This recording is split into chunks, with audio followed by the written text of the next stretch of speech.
નમસ્કાર ન્યૂ ભારત ન્યૂઝના વિશેષ સમાચારોમાં સ્વાગત છે આપનું। હું છું આપની સાથે વલ્લરી વ્યાસ। જો તમે પણ આવતીકાલે બોર્ડની પરીક્ષા આપવા જઈ રહ્યા છો અને તમારું સેન્ટર કોટા વિસ્તારમાં આવેલું છે તો આજના સમાચારો તમારા માટે છે।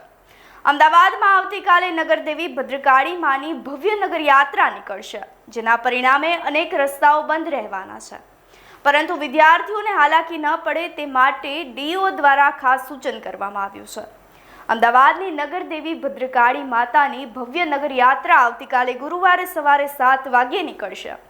મહત્વની વાત તો એ છે કે આ જ દિવસે ધોરણ 10 અને 12ની બોર્ડની પરીક્ષાઓ પણ આયોજિત કરવામાં આવી છે। નગર યાત્રાના 6.2 કિલોમીટરના રૂટમાં જ 32 જેટલા પરીક્ષા કેન્દ્રો આવેલા છે, જ્યાં 7,732 વિદ્યાર્થીઓ પરીક્ષા આપવાના છે। ભદ્રકાળી માતાના ટ્રસ્ટી શશિકાંત તિવારીએ સંવેદનશીલતા દર્શાવતા જણાવ્યું હતું કે યાત્રા જ્યારે પણ કોઈ સ્કૂલ પાસેથી પસાર થશે ત્યારે ડીજે કે ભજન મંડળીઓનો અવાજ બંધ કરી દેવામાં આવશે। 100 ગાડીઓ અને અખાડાઓ સાથે આ યાત્રા શાંતિપૂર્ણ રીતે અને ઝડપભેર પસાર કરવામાં આવશે, જેથી વિદ્યાર્થીઓની એકાગ્રતા ભંગ ના થાય। સવારે 6:30 વાગ્યે પહિદ વિધિ બાદ તે યાત્રાને પ્રસ્થાન કરાવવામાં આવશે। બપોરે 1 વાગ્યા સુધી આ યાત્રા નિજ મંદિરે પરત ફરશે। અમદાવાદના 615માં સ્થાપના દિવસે શહેરમાં આરાધ્ય દેવી ભદ્રકાળી માતાની નગર યાત્રા આગામી 26મી ફેબ્રુઆરીએ અત્યંત ધામધૂમપૂર્વક આયોજિત કરવામાં આવી છે। મંદિરના ટ્રસ્ટી દ્વારા જાહેર કરવામાં આવેલી વિગતો અનુસાર આ યાત્રા આ વર્ષે રાયપુર અને ખાડિયા જેવા ઐતિહાસિક વિસ્તારોને પણ રૂટમાં સમાવેશ કરવામાં આવ્યો છે। મહત્વની વાત તો એ છે કે આગામી વર્ષે આ પરંપરામાં ફેરફાર કરી અને નગર યાત્રા મહાશિવરાત્રીના દિવસે આયોજિત કરવાનું આયોજન કરવામાં આવશે। આ સાથે જ તે હવે આ ભવ્ય યાત્રાનો પ્રારંભ સવારે 7 વાગ્યે વૈદિક મંત્રોચ્ચાર સાથે કરવામાં આવશે। માતાજીના ગર્ભગૃહમાંથી ચલિત મૂર્તિને ભવ્ય રથમાં બિરાજમાન કરવામાં આવશે। આ પ્રસંગે ગુજરાતના મુખ્યમંત્રી ઉપસ્થિત રહેવાની શક્યતાઓ પણ રહેલી છે। સમગ્ર વાતાવરણ વચ્ચે તે તેમના હસ્તે રથનું પ્રસ્થાન કરાવવામાં આવી શકે છે। આ સાથે જ હવે શહેરના પ્રથમ નાગરિક અને અધિકારીઓ દ્વારા પણ માતાજીને આશીર્વાદ લઈ અને નગરચર્યાની શરૂઆત કરવામાં આવશે। તો નગર યાત્રાના રૂટની વાત કરીએ તો 2 કિલોમીટર લાંબો બનાવવામાં આવ્યો છે। રથ 3 દરવાજા પાસે અખંડ દીવાના દર્શન માટે 2 મિનિટ ઉભો રાખવામાં આવશે। તો માણેકનાથ બાબાના મંદિરે માતાજીની આરતી કરવામાં આવશે। ત્યારબાદ રતનપુર, ખાડિયા, 4 રસ્તા સાથે જ હવે ચકેશ્વર મહાદેવ મંદિર દર્શનાર્થીનો પણ લહાવો ભક્તો માટે રાખવામાં આવ્યો છે। યાત્રા નગર દેવી એવા જગન્નાથના દ્વારે પણ ઉપસ્થિત કરવામાં આવશે। આરતી બાદ ચા પાણી નાસ્તાનું પણ આયોજન કરવામાં આવ્યું છે અને બાદમાં સાબરમતી રિવરફ્રન્ટ પર મહાલક્ષ્મી મંદિરે સાબરમતી નદીની આરતી સાથે વિરામ લેવામાં આવશે। એ પછી યાત્રાના રૂટ પર વસંત ચોક, ગણેશ મંદિર અને બહુચરા મંદિરને થઈ અને પુનઃ નિજ મંદિરમાં માતાજીની મૂર્તિને પરત કરવામાં આવશે। એક તરફ શ્રદ્ધાનો સેલાબ અને બીજી તરફ વિદ્યાર્થીઓની કારકિર્દીની પરીક્ષા। અમદાવાદમાં આવતીકાલે નગર યાત્રા અને બોર્ડની પરીક્ષાનો સમન્વય થવા જઈ રહ્યો છે। પોલીસ અને શિક્ષણ વિભાગે કમર કસી છે। શું છે રૂટ ડાયવર્ઝન અને વિદ્યાર્થીઓને કઈ રીતે વાતોનું રાખવામાં આવશે તેનું ધ્યાન રાખવામાં આવશે। આ સાથે જ હવે જાણીએ કે શહેરના ડીઈઓ રોહિત ચૌધરીએ વિદ્યાર્થીઓ અને વાલીઓ માટે ખાસ એડવાઇઝરી જાહેર કરી છે। નગર યાત્રાના રૂટમાં આવતીકાલે તમામ શાળાઓને સૂચન આપવામાં આવ્યું છે તેઓ વિદ્યાર્થીઓને પરીક્ષાના સમય કરતાં ઓછામાં ઓછા 1 કલાક વહેલા બોલાવી લે। પરીક્ષા કેન્દ્ર પર સવારે 10 વાગ્યાથી શરૂ કરી દેવામાં આવશે, પરંતુ ટ્રાફિકની સ્થિતિને જોતા વહેલા નીકળવું હિતાવહ રહેશે। પોલીસ વિભાગે પણ પરીક્ષા કેન્દ્રને આસપાસ 100 મીટરના વિસ્તારની અંદર લાઉડ સ્પીકર અને ડીજે પર કડક પ્રતિબંધ લગાવી દીધો છે। આ સાથે જ હવે વિદ્યાર્થીઓને આજે પોતાની બેઠક વ્યવસ્થા જોવી હોય તો તેમના માટે બપોરે 2 થી 5 વાગ્યા સુધીનો શાળાઓ માટે ખુલ્લી રાખવામાં આવી હતી। આ સાથે જ હવે તંત્ર દ્વારા પૂરેપૂરો પ્રયાસ કરવામાં આવી રહ્યો છે કે યાત્રાના ઉત્સાહ વચ્ચે વિદ્યાર્થીઓની પરીક્ષામાં કોઈ વિક્ષેપ ના પડે। આવતીકાલે ધોરણ 10 અને 12ની બોર્ડની પરીક્ષાઓની શરૂઆત થવા જઈ રહી છે।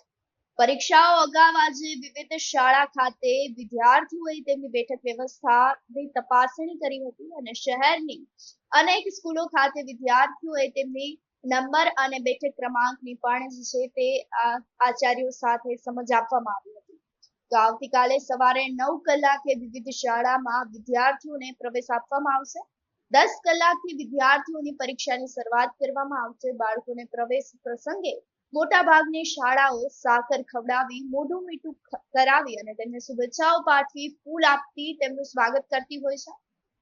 ત્યારે ખાસ કરીને બાળકોએ શાળા કેન્દ્ર ખાતે સમયસર પહોંચવું ખૂબ જ જરૂરી બની ગયું છે.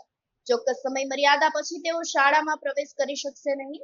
હાલ જ્યારે શહેરના મોટાભાગના તમામ વિસ્તારોના રસ્તા જે છે તે નગર યાત્રાને લઈ અને બંધ રાખવામાં આવશે. ખાસ કરી અને અમુક વિસ્તારના રસ્તાઓ જે છે તે નગર યાત્રાને ધ્યાન પર રાખી અને એએમસી દ્વારા બંધ કરવામાં આવ્યા છે. ખાસ કરીને વિદ્યાર્થીઓ જે છે તે પોતાની હોલ ટિકિટ પોલીસને બતાવી અને વીઆઈપી એન્ટ્રી પણ મેળવી શકે છે. ખાસ કરીને વાલીઓ પણ આ બાબતે તકેદારી લઈ પોતાના બાળકને વહેલાસર ઘરેથી લઈ અને નીકળવું હિતાવહ છે.